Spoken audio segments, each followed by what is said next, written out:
Hey everybody, want to welcome you to a new thing with Cyndi. I'm here with the beautiful Joyce Tayo. And you know what? Today is Rosa Parks' birthday, and in honor of her birthday, we're riding the Metrolink for free. Joyce has been a guest on our show so many times before, but she's been doing some incredible work, some of which recently is actually currently on exhibit at the Cerritos Library in Cerritos, California. And so we just thought, let's try something fun and new, and let's do an interview on the Metro in honor of Rosa Parks. And so we're going to be moving around a little bit right now. We don't have the lady on the speaker, so and we're not moving, so we're doing the intro here. But I will be asking. But I will be asking Joyce some questions, and so you'll just get to hear her heart, and really in celebration of National Black History Month. Really, she is one of the women that we're so honored to have for so many reasons. Her heritage is so rich, being African American and Korean.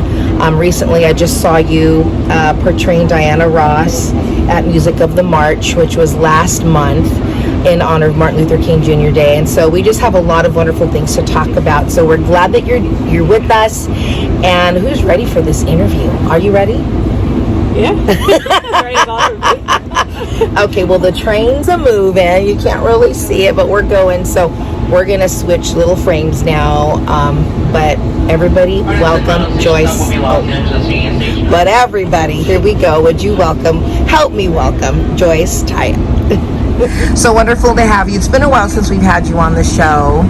And you're just a woman of so many talents, you know, singer, songwriter, and artist extraordinaire, and then you just have such a gifting for writing as well. And it's so interesting, you know, I always marvel at your gift mix, because you're also very, and I don't want to say type A, but you also have this whole other side of you that I know nothing about.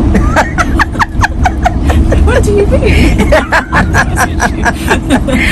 You know, but with this month being National Black History Month, you know, you have this exhibit and just, you know, highlighting Harriet Tubman, and your work is just absolutely gorgeous. Harriet Tubman and George Washington Carver, along with Paul Laurence Dunbar. Yeah. What was it about those three individuals that inspired you, first of all, to say, these are the three I'm going to work on? Because I know that you've done other work as well. Anyway, we won't talk about the others, but just these three right now. You know, what is it? Yeah, what is it that inspired you to do this? And was it really in tandem with Black History Month, or did it just so happen to be?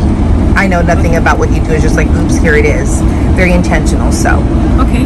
Well, about 2 years ago, I went to Cerritos Library to ask if they allow artists to show their work and what the procedure was, and they accepted me. And they had such a long waiting list that the next slot that seemed ideal for me was January through February 2024. So in the middle of preparing for that exhibit, since I had some time, I had some talks with some other artists, another artist that showed her work in 2022 on Black History Month, and she said, oh, wouldn't it be cool if you had an exhibit of like Black Americans or African Americans for Black History Month and tribute to them. So I thought about it for a while, but I guess being an artist and having somewhat perfectionistic tendencies, I put it off for a bit.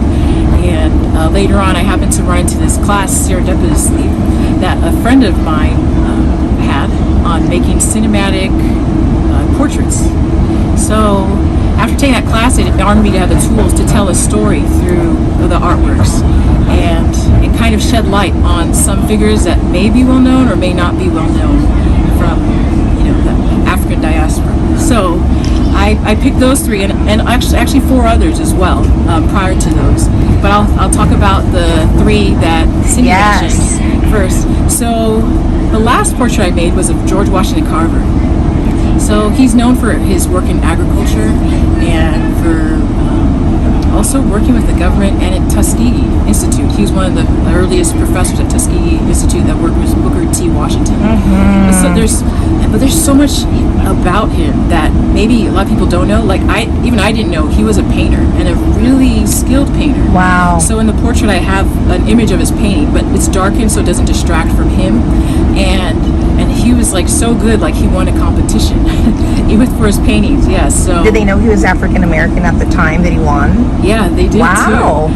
Yeah, and another amazing thing about him was at the age of 10, he went off to be on his own because he wanted more opportunities to learn, and he felt like he couldn't learn more where he was.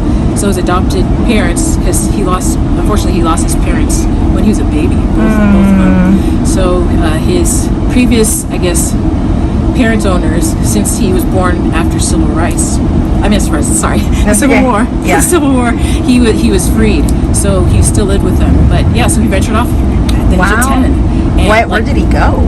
He just ventured to neighboring cities where they had schools that would teach and offer more, and he felt like God was leading him, which I thought was really cool. From a very young age, he had a dream that affirmed that he can hear from God. Yes. And that's what gave him the courage to do that. And strange thing is, he met a woman who started talking to him, and she offered to let him stay, but he didn't want to do it for free. He wanted to work, so he said he'd wash their clothes and do whatever work that he needed. And he also helped her with her plants because he knew how to listen to plants and know what they needed at a young age, which is pretty amazing. That is amazing. Yeah. Wow, I love that. Yeah, and then she gave him his first Bible, and from then he'd read it and have some kind of relationship with God, which I thought was very interesting. Yes. Yeah. So, yeah, but there's just so much about him. He's very giving too. Okay. Yeah, he was very frugal, but he saved a lot of money and gave to so many people so they could have more opportunities because he had it really rough and he knew how it was.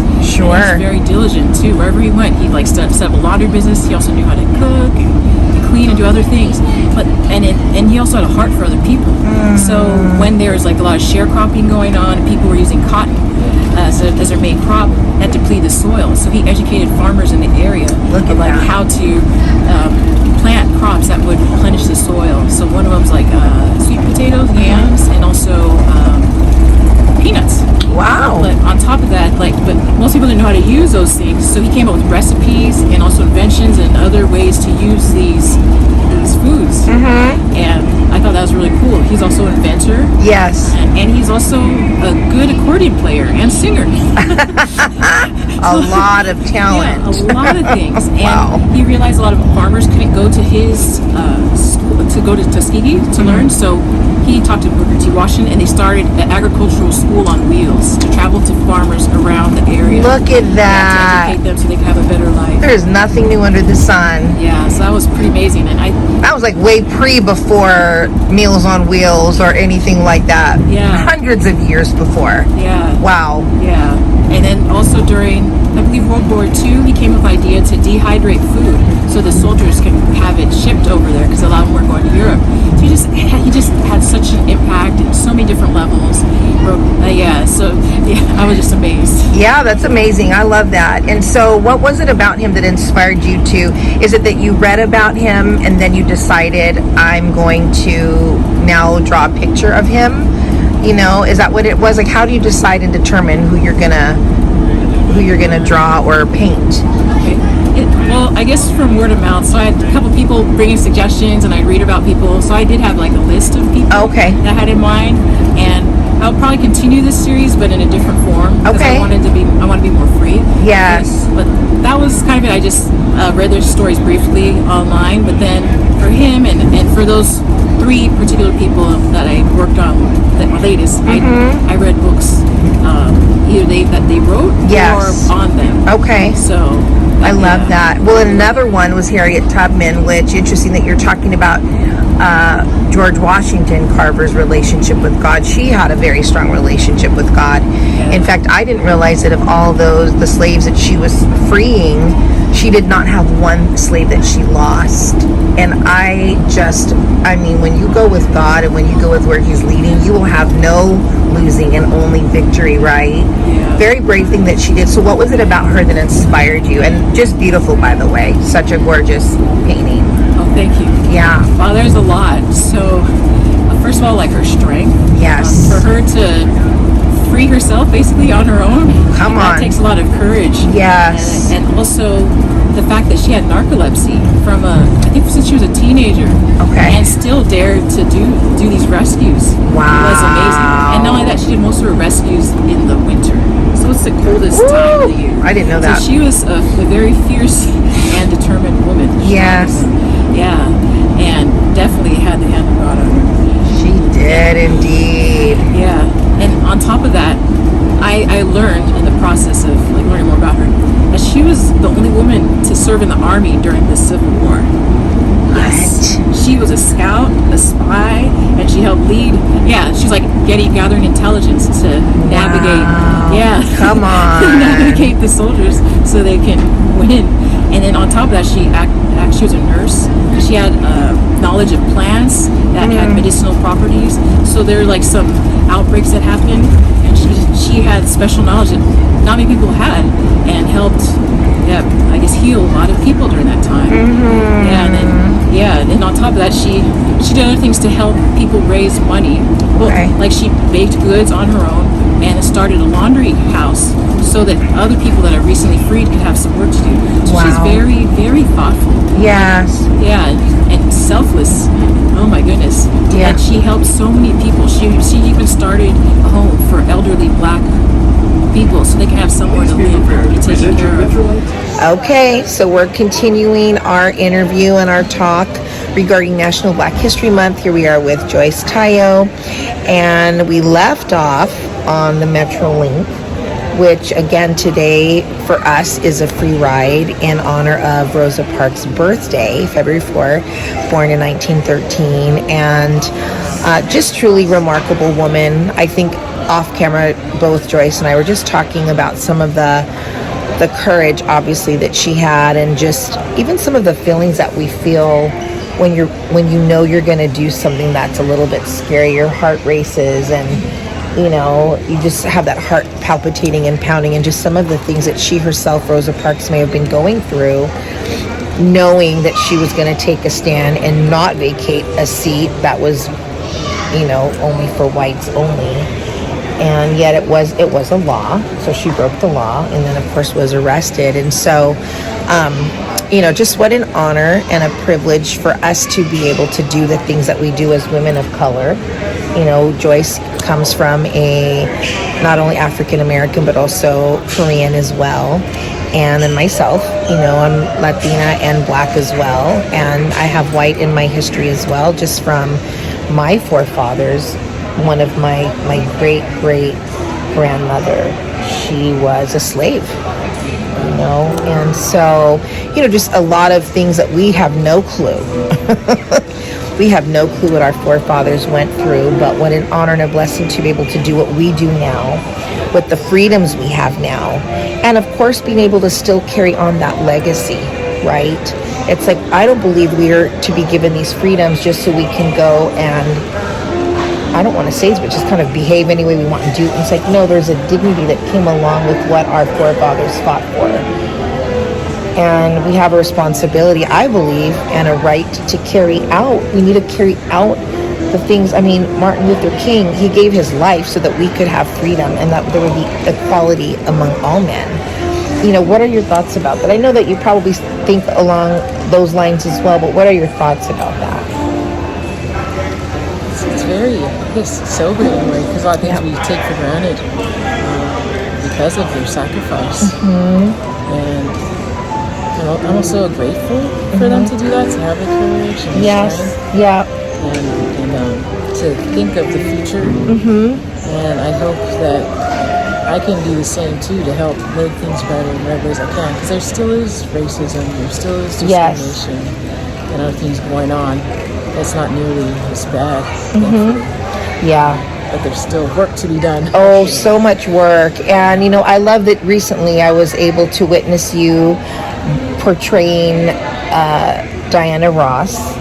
And you did such a wonderful job, by the way. Oh, thank you. Yes. And it was a production called Music of the March, which was a Motown meets Dr. Martin Luther King era, and it was really it was done so beautifully, just everything in theatrically, production wise, but it was just fun to throw in the Motown and insert the Motown songs that so many of us have come to know and love.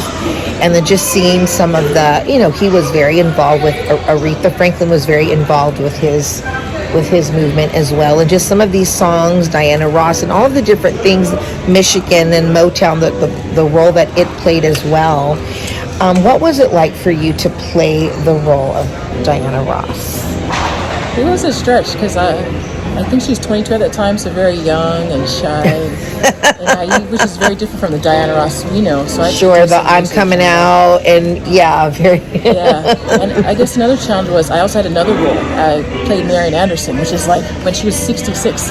Oh. So I had to switch in between and do multiple costume changes. I think I had 4 costume changes or something. Wow. So it was quite a thing, to switch personalities like that. Yes. It was fun though, because I learned more about them and to also be able to relate to them more. So that was an interesting challenge as well, and to kind of see their significance in the movement. Mm-hmm. So I didn't realize like Berry Gordy was trying to move his artists in Motown forward so that like the white audiences would be more accustomed to seeing Black Americans and experiencing the music, and and to kind of get rid of the racial lines and borders that were in the music industry at the time. Mm-hmm. So that was kind of his vision, and how she played with that, to connect with different audiences outside of the Black America, which I thought was very interesting. And also Marian Anderson, who inspired Coretta, Dr. King's wife, Dr. Coretta Scott King, and how like she also paved the way for them to to have that march, because she performed there decades before. First Black women to perform there. Wow. Yeah, so she kind of helped, I think, open that door, and she performed there 2 other times after the first time. And how Eleanor Roosevelt kind of played a role in getting her to that audience too. Yeah. In front of Lincoln Memorial. Yes. Yeah. So all that history. I know. Rich. There really is so much to our history. When you go somewhere like Lincoln Memorial and you just walk, you think, oh my goodness, the things that have taken place here, the history that has unfolded here, and you're walking on those same grounds that Dr. King walked on, years and years and years ago, and then to be able to be there now. It's just, you don't want to even take those things for granted. It's so interesting too, because, and I've said this before, I don't know if I've said this on a new thing, but I love the music of the 40s, Ella Fitzgerald, Dinah Washington, of course Louis Armstrong, and then of course, Dean Martin, I think, comes a little bit later, and Frank Sinatra, but then Tony Bennett, but then I think about the era for the people of color, and I said, I'm probably better for me to have been born in 69, because I just don't think I don't have the courage and the tenacity and that steadfast, like, bulldog faith to say, I'm not moving. I think especially in my earlier years, my formative years, I was could be very much a pushover. Well, we said no, and so no means no. And my first thing would be like, okay, And I think the older I've gotten, and then you do become stronger as you face other obstacles that you overcome. But when I think about all that people of color had to endure back even in the days where, obviously with segregation, and then trying to get, African Americans into a predominantly white school in Arkansas, for example, and just knowing what those students had to go through, and you're seeing these mobs of white kids around them with all this hatred.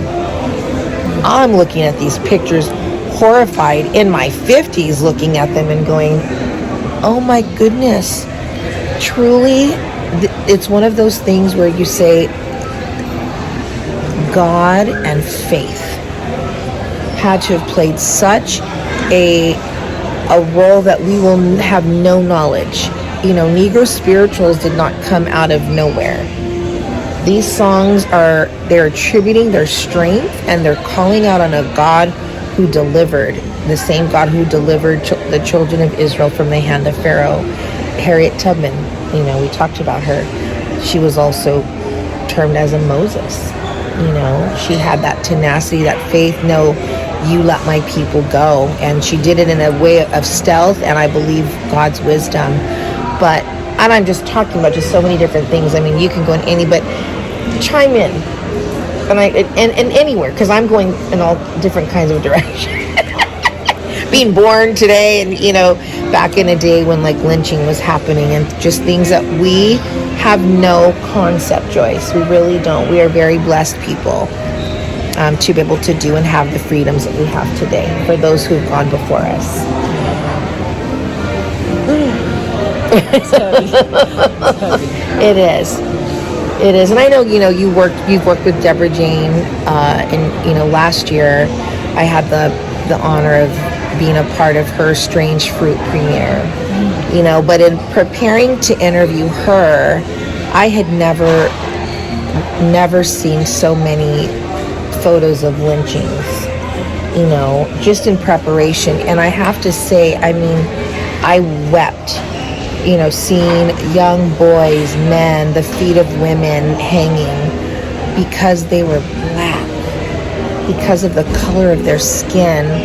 And we have a responsibility, truly. And may this be a month where we help to continue bridge a gap. You said earlier, we still have a lot of work to do.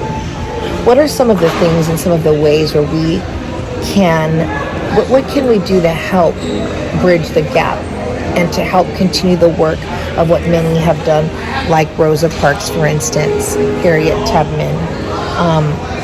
What are some of the things that we can do today, whether black or white, Latino, Asian, we're all to be a melting pot. We're all human. What are some things that we can do, ways that we can promote that? I feel as artists and individuals, we can share narratives, share stories, and also I think reaching out to different groups of people. Because I've read an article before about how people have these ideas and concepts of others that they're not familiar with because they haven't had exposure. But having them actually in situations where they work together, they get to know one another, that's what actually is really effective in breaking down those lines. That's so good. I believe that article is written by someone who was half white and half black. And he noticed that he had racism in his family.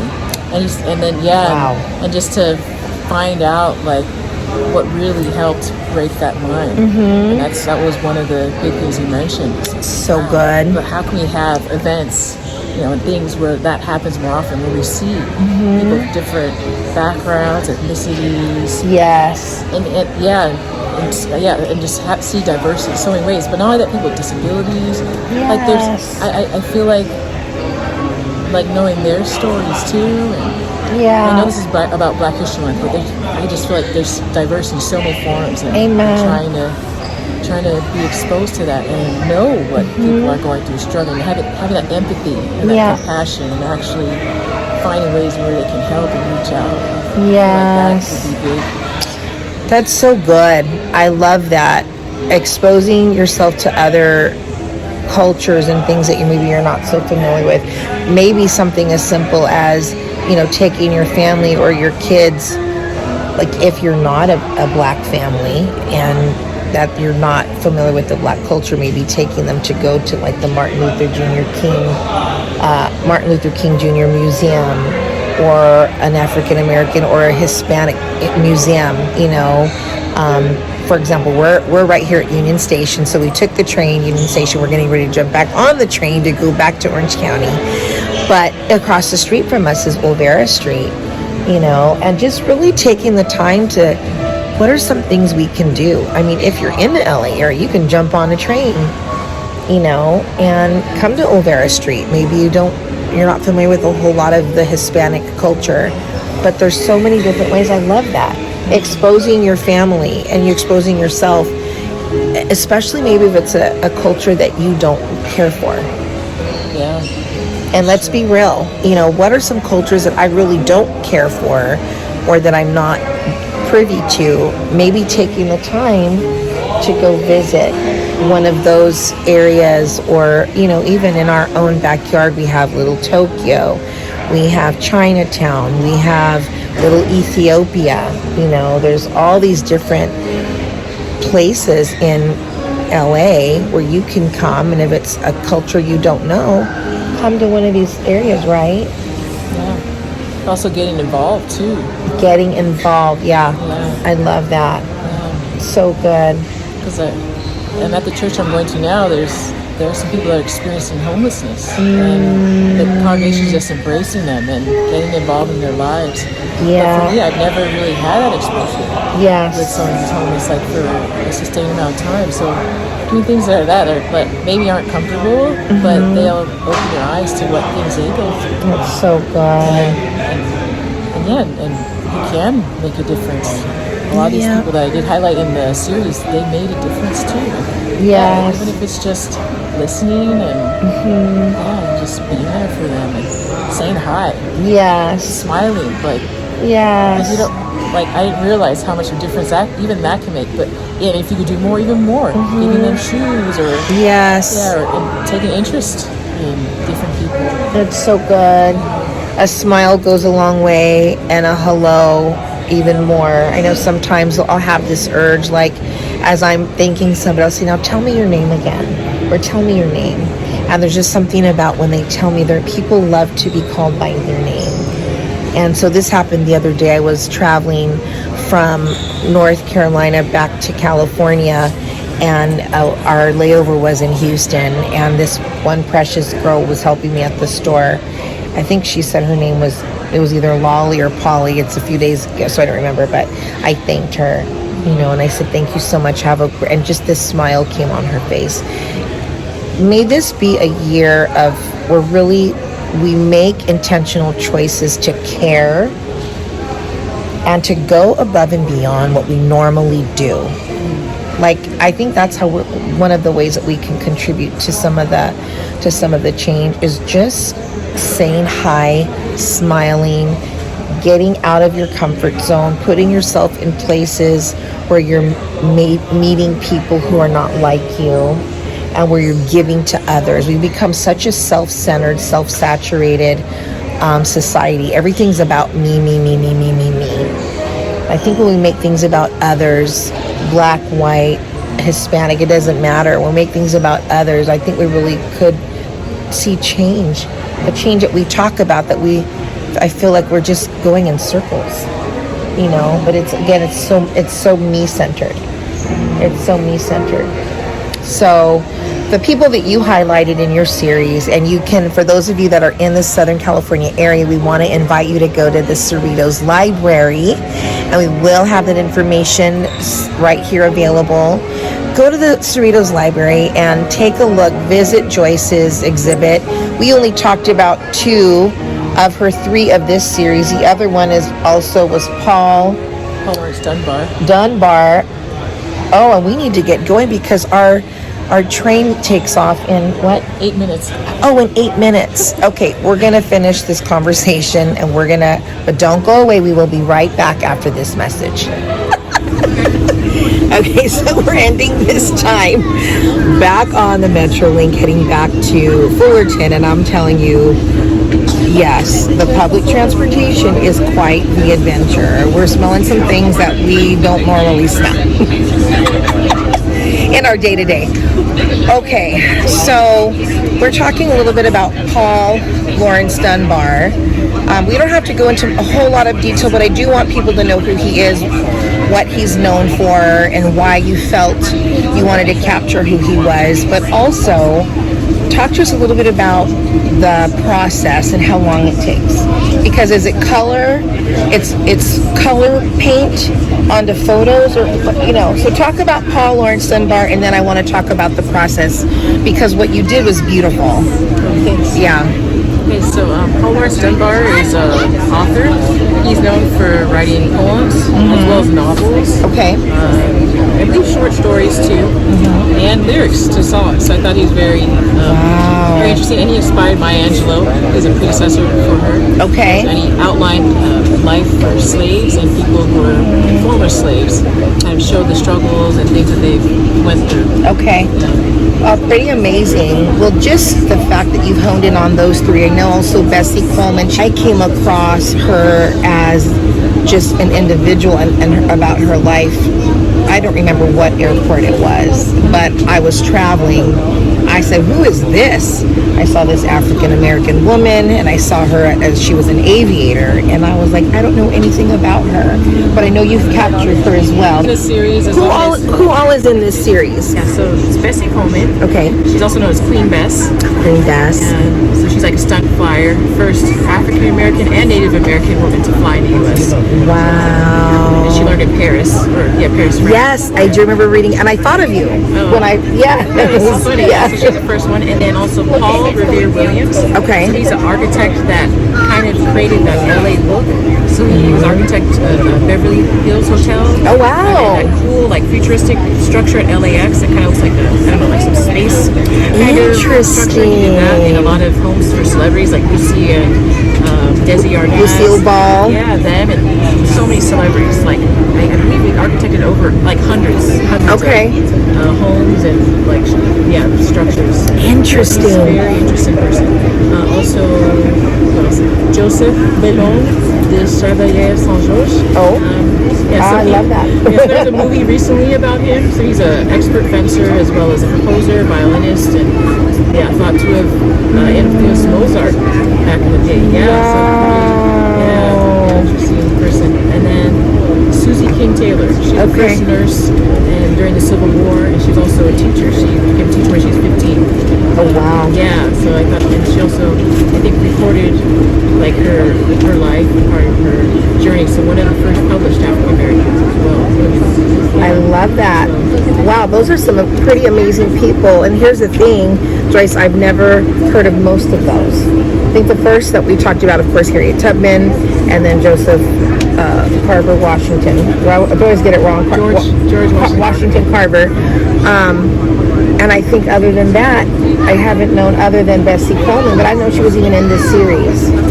So thank you so much for sharing just some of the little bit snippets of history of these incredible African Americans who've contributed to our culture, to American society, and beyond, really. They've contributed beyond as well. Thank you for sharing just some of the ways that we as people really can start to learn and embrace the cultures of others, or even unknown people groups that we're not familiar with as well. The process, yes, thank you. Yeah, sorry, I didn't fill you on the process. So for this series, I kind of followed a process outlined by an artist named Beth Gatza. Okay. So what she would do, she would use Canva to create her studies. Oh. And she, like, through her class on the cinematic portraits, she kind of showed her process and how she composites different images and removes backgrounds and kind of makes it look uniform through Canva, which That's is like crazy. Yeah. So before then, I would make studies with Photoshop and with sketches. Okay. So I tried that with Canva, and it has a background remover tool to make it easy. So I read up on these individuals, and I tried to create a story and find images that were either in public domain or that had like royalty free, and I composited different images, and I try to make it all like fit together, and also have like a good design as well, and have a cohesive design so you can tell it's a part of the series. Oh, a circle around these. I'm so excited Oh, you're so kind. because I'm going to go tomorrow to see the exhibit. So I can hardly wait.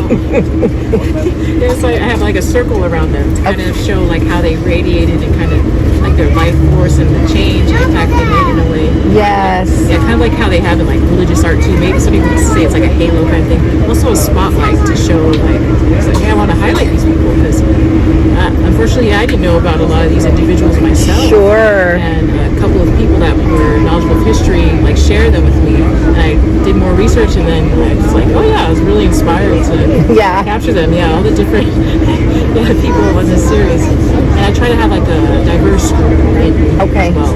And it's okay. So aside from the study, so that's just the study part. So it takes a lot of like brainstorming and thinking and time. So some of it I didn't keep track of.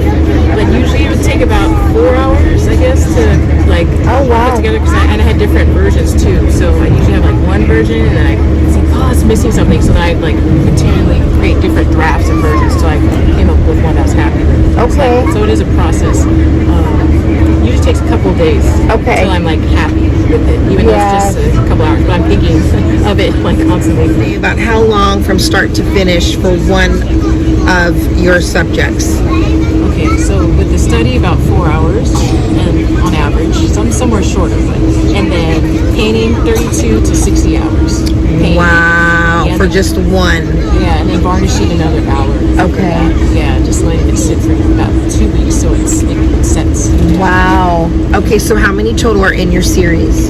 7 in this series. 7 in this series. Wow. Well done. Just absolutely gorgeous. And I'm just sitting over here so excited because I get to go witness this myself at the Cerritos Library tomorrow. And so for those of you that are in the Cerritos area, take your family and go and support Joyce's work. You can go and we'll have the information below on the website to Cerritos Library. But let's just go and support and see what beautiful things can come. And I know you have other things in the exhibit as well. And so just well done. I'm so proud of you. And you know, I know a lot of you might have gifts as well. And it just takes that extra umph to go out there and to put yourself out there. You know, do the homework, do the research. And I love that you said this was a while back when you had decided to reach out to them and contact them, and then you finally did it. Yeah. And now we get to see your beautiful work. I got encouraged to actually apply to ask, because I didn't have the courage to ask and actually show my work. And then not only that, to do things you're not comfortable about, because I wasn't sure if I could. I mean, I had an idea about the exhibit, but I wasn't sure how I'd pull it off. Yeah. So it really stretched me and enabled me to grow so much as an artist to do something that's out of my comfort zone. And I learned so much from it. So I'm really grateful for that. And for the people around me that are so encouraging to me. Even the musical, I wouldn't have done that if I didn't get encouragement, because I've never done that. So we've ended our time. I just have loved everything that you shared. Thank you so much, Joyce, for coming and just being a part of our Black History Month here at A New Thing with Cyndi. Some wonderful things we've learned: to be stretched, to be around a community of people that will encourage you to do something differently or outside of the box. And then you were sharing one thing about being an advocate, and I love that. If you could just end with that, that would be awesome. Okay, I actually got this from Isabel Wilkerson, who wrote Caste, and she mentioned how a society where people have compassion for one another and take care of one another, even especially those that are different from them, how it helps the society move forward and be healthier. Yes. And unfortunately, like currently our society too, like treats people that are different ages, Yeah. differently, especially the elderly. Yes. And we're not immune to unfortunately, like, you know, being overlooked and things like that. Sure. But we can be the people that, you know, really see others And that inspire that change and embrace diversity and help. Yes. Help when we can. Yes. So good. That's so good. So you guys, we really hope that you've gleaned so much of today, not only just learning about some of the Black history individuals that were highlighted, but just humanity. Just advocating for each other, being there for each other, smiling to make a difference. And I want to thank you guys so much for joining us on A New Thing. It was a different type. It was on the Metrolink and through all the way to the Union Station and back to Fullerton in honor of Rosa Parks' birthday. And then, of course, Joyce, thank you so much for coming, and we just loved having you. It's an honor. Oh, so much fun, so wonderful. And you guys in the SoCal area, head over to Cerritos Library to take a look at Joyce's exhibit, her art exhibit. I get to go tomorrow and I'm so excited. And then have a blessed week. Remember to be kind to each other, be kind to yourself, and we'll see you next week on A New Thing with Cyndi. Thank you guys for tuning in. Bye-bye.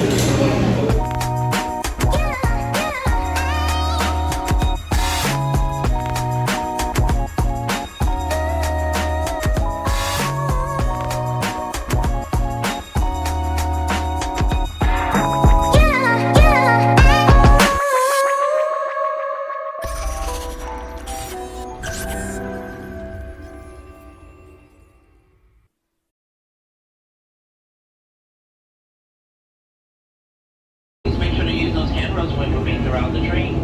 We will be going at higher speeds.